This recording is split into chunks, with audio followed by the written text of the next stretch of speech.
জানালার ওপার থেকে অভিমানের সুরে কিছু একটা বলার চেষ্টা বৃদ্ধা আলেয়া বেগমের। 40 বছর ধরে আগলে রাখা সংসারে তিনি এখন বোঝা।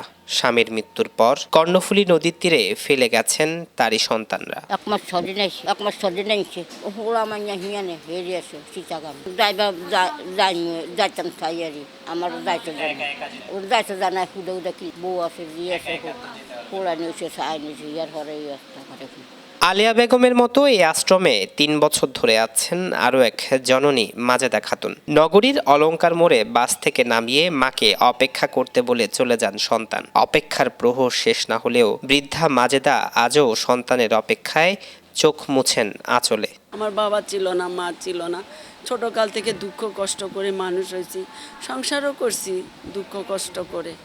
নুয়ে পড়া শরীরে বাঁচার আশায় বৃদ্ধা মানুষগুলো গান ধরেন আপন মনে। চোখের জলে সাগর হলো মায়ের চিনো না, আমি তোমারই থাকবো বাবা, তোমারই থাকবো বাবা, তোমারই থাকবো বাবা, তোমারই থাকবো।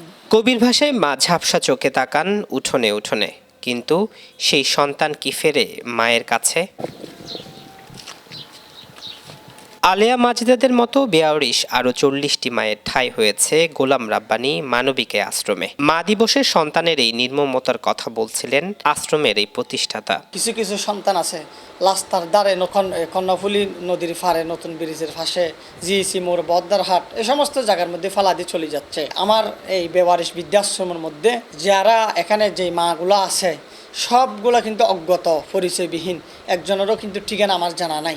এক এক সময় এক এক ঠিকানা বলে, 2-1 ছাড়া সবাই মানসিকভাবে বিপদগ্রস্ত। আমাদের প্রতিটি দিনই হলো মা দিবস। বিশেষ কোনো দিবসে যদি আমরা মাকে সম্মান করি, অন্য দিনগুলোতে যদি মায়ের খবর না নিই, আমরা যদি আমাদের শরীরের চামড়া কেটে জুতা সেলাই করে দিই, তাইলেও মায়ের যে কষ্ট তার কিঞ্চিত পরিমাণও আমরা শোধ করতে পারবো না। মায়ের ঋণ শোধ করার কোনো সুযোগ নেই। পৃথিবীর সবকিছু থেকে যদিও বা দূরে থাকা যায়, কিন্তু মায়ের স্নেহের সাথে সন্তানের যে ভৌগোলিক দূরত্ব, সে মায়ের আর্তনাদ কি শুনতে পায় সন্তানরা? জুলকার নাইন, দৈনিক আজাদী।